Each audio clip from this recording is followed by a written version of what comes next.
answer this. Would you like to spend the rest of your life with a person that doesn't know how to spoil you and treat you like a princess? Or would you like to actually stay with somebody that does that? Would you like to stay with somebody that does the bare minimum as like just telling you I love you? Or do you want to actually be treated like a queen? Hi everyone, welcome back to my channel. If you're new here, welcome.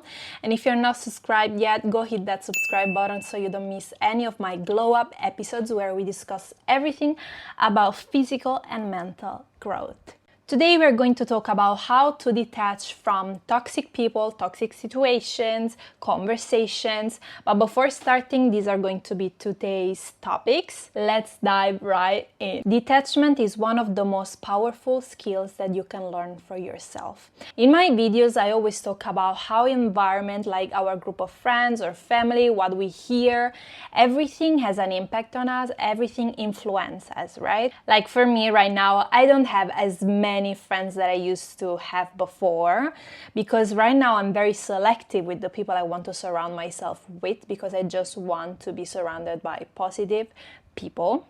But in my teenage years, I found myself many times in situations where I didn't want to be part of, conversation I didn't want to be part of, but I was not mentally strong enough to just detach, get away from those people, get away from these situations and everything, because I was too young. Toxic people can be very manipulative, draining, and harmful to your self-esteem. They might be overly critical or always trying to play the victim. And if you hang out with one of your friends, or when you come back home you feel like drained or tired or even like kind of sad, then that means that that person literally stealed and sucked all of your positive energy. Today I am like this, I have this energy and I'm the person that I am because I learned the skill of detachment, of saying like, I don't want to hear this conversation, I don't want to be part of this group of friends, I don't want to stay with those people because they're not good for my life. So first thing that you have to do is set clear boundaries. This can be difficult, but it's like crucial for your well-being, for your physical and mental health. So I'm talking about anything that limits the time you spend with those people, with your group of friends, with that family member. Anything that keeps distance from the person is good. Because as I said in my previous videos, which I recommend you to watch, sometimes we cannot choose to distance ourselves from the certain person because maybe it's a family member of ours. But at least set boundaries. Try to spend less time with them, distance yourself from them. And if you can, because sometimes the situation doesn't allow you to do that, you can actually clearly express your feelings and your worries and your emotion to the other person so that she or he or they can respect your boundaries. Something like, when I'm with you, I prefer that you don't speak about this person. I don't want to hear this kind of conversation because it makes me feel uncomfortable. Of course, this is in the type of situation where you can actually express your feelings, because most of the time you can just not do that. And remember this, setting boundaries is not about changing the other person. Setting boundaries is for yourself. In Italy, we say there's like the word croce rossina, which the literal translation in English is like nurse kind of thing. But on the daily conversation, it can mean like the person that always tries to take care of another person or to change the other person, or say like, don't worry, I got this, I just want to save this person. No. You don't have to save nobody. Because people who want to be saved, they will ask for help. People who doesn't want to be saved, leave them like that. I mean, it's not even your job to save or change a person. It comes from the inside of the person you're with. It doesn't come from you.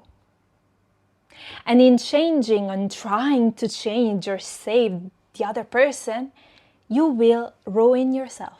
You will lose yourself. And maybe their energy is so higher than your energy that they will just take you and bring you down with them. So we don't want that. Don't try to save other people because you cannot. If it's your partner we're talking about, maybe you might be thinking like, Satya, but I love him so much, I cannot leave him. And listen, I get it because I'm also in love. I'm also in a situation of where like I love this person a lot. I know that feeling and everybody knows it. But don't lower your standard. I mean, answer this. Would you like to spend the rest of your life with a person that doesn't know how to spoil you and treat you like a princess? Or would you like to actually stay with somebody that does that? Would you like to stay with somebody that does the bare minimum as like just telling you I love you? Or do you want to actually be treated like a queen? You choose you, of course, you do you. But we all know what the answer is going to be. Don't lower your standards for anyone, for any man, because out there will be somebody who will do anything for you. Anything. So why would you want to lower your standard for somebody who doesn't even do the bare minimum? Maybe you was used to this environment of toxicity, of negativity, of everything, and maybe that became your reality. Because sometimes it's like that. When we hear certain things over and over, we don't know what's outside of that. We don't know anything that is different from the reality we are in. And it makes me think about a video that I saw like a few weeks ago, which was about this fish. He was like trapped in a puddle, I don't know how to say, like little amount of water. And he was just going around and around. And like 2 meters away from this fish, there was the whole sea. But of course he couldn't see it, because you are inside something, you cannot see outside on the other side, right? But what you can do is, as the fish did, is risk it all. He jumped outside of the water and he struggled, of course, but he reached the water. He reached the whole sea. And imagine what would have happened if he didn't even try. He would never know how the world is outside of the bubble he was living in. Maybe you are living in a bubble. You don't know how the world, how love is, how healthy relationships truly should be, because the reality you lived in was like that. So I know that it's hard to just quit a relationship with somebody or set boundaries. So what I want you to do is to gradually do that, because I know it can be harmful also to you. So trying to reduce contact step by step.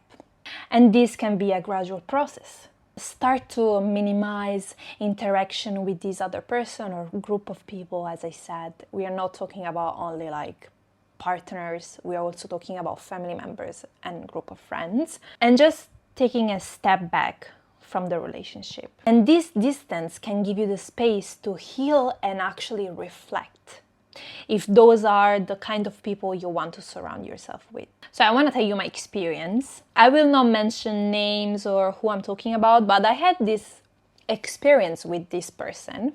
We never had a healthy relationship. It was not my partner, it was a family member. We never had a healthy relationship. So after many years of reflecting, I just took a break and completely left this person. I completely cut any connection with this person for 4 years. In those 4 years, both me and this person, we both had time to heal ourselves, to grow, to, grow a better mindset. And I was young, so I had the time to actually grow, literally. And after 4 years, I we had the chance to talk again. And now we are in a kind of healthy relationship. I really believe in the power of humanity. I mean, I really do believe in human beings. And I do believe that human beings can make mistakes. Bad mistakes, normal mistakes. Some things are more bad, some things are more bad, some things are less bad. And human beings can also get better. Human beings can change and be better, even though they made mistakes. But you, as a person who is next to this other person or group of people who is toxic, who had this certain behavior that you didn't like, who you want to distance yourself from, you can decide whether you can forgive or not. Because you have to respect your boundaries, yourself. If you are not the type of person that can forgive and say, even though we get back together, I will never forget what you did. And it will always be stuck in my mind. And I don't believe that you will actually change, then go away.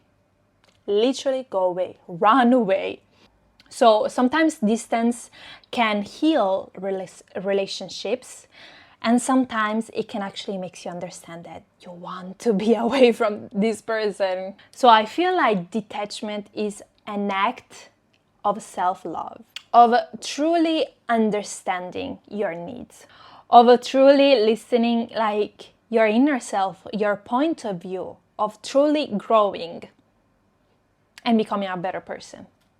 Detachment is so important from situation, conversation, group of friends, relationship, anything. Detachment is like a skill, an important skill that you have to learn to protect yourself, to protect your soul, to protect your energy. Lastly, I want to tell you that detachment and all we've talked about can be very hard, can be very tough. So never hesitate to seek for help. So if you need to talk to a therapist or a counselor, go ahead. Don't be scared. One of the worst things that you could do to yourself is actually hold all these negative emotions, because they will literally drain you slowly. It's not sharing your emotions and your problems with others. Maybe you think like, Satya, but she doesn't care about my problems. But the point is, you cannot hold problems. Maybe she will care. Maybe she will not. Maybe you will actually find somebody that cares and will help you. Sweetheart, we are humans, not machines. We are not meant to do everything by ourselves. Emotions not only have an impact on your life and your environment, they have an impact on your health, also on your physical health. Stress and our mind has so much power on our health. It's okay to talk about your weakness or your situations with others. Maybe the other person will not actually be able to help you, but at least you will have somebody you can always rely on. And talking about your situation with other people is not a sign of weakness. It's actually, in my point of view, a sign of true strength, of true willpower. You have to be very courageous to talk about your problems with other people.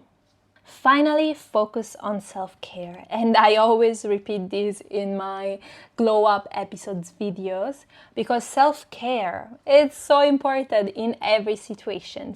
Prioritize your physical and emotional health. And self-care can be anything that makes you feel good, like finding new hobbies, meeting new people and making new friends, going to the gym, baking, or anything, anything that gives you the strength and willpower to take actions in your life. Because once you take care of yourself, you will have more mental strength. That's it, guys. We arrived to the end of this video. I hope you enjoyed this video. As always, I want to hear from you, so leave a comment down below with your experience and your thoughts about this topic.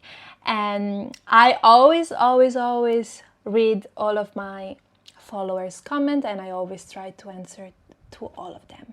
If you don't want to miss any of my glow up episodes, then subscribe, and I will see you very soon. Thank you for watching.